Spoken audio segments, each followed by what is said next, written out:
স্বাধীনতা সংগ্ৰামৰ স্বাধীনতা দিৱসৰ কাৰ্যসূচীত প্ৰাকখনত আজি আমি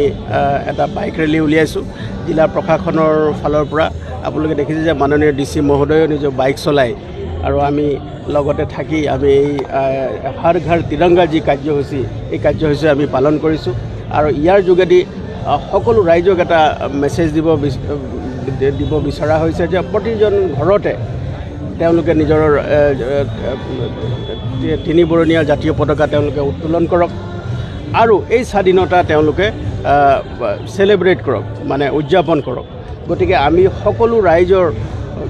এটা যিটো উৎসাহ আৰু উদ্দীপনা আমি দেখিছোঁ, তেওঁলোকে এই স্বাধীনতা দিৱসটো উদযাপন কৰিবলৈ তেওঁলোকে বৃহৎ সংখ্যক লোক আগবাঢ়ি আহিছে আৰু তাৰ লগতে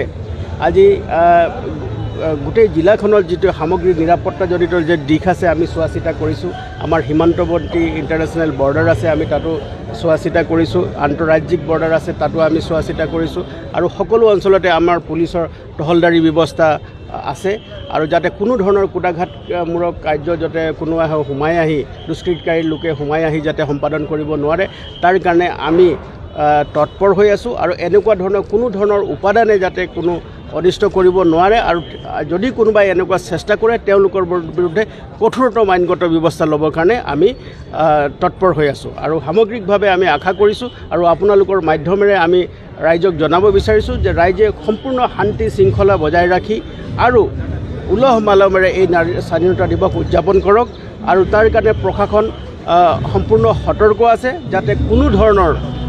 দুষ্কৃতিকাৰী লোক যাতে সোমাই আহি কোনো ধৰণৰ যাতে বেয়া কাৰ্য যাতে সম্পাদন কৰিব নোৱাৰে আৰু যদি কোনোবাই এনেকুৱা চেষ্টা কৰে তেওঁলোকৰ বিৰুদ্ধে কঠোৰতম আইনগত ব্যৱস্থা ল'বৰ কাৰণে আমি তৎপৰ হৈ আছোঁ।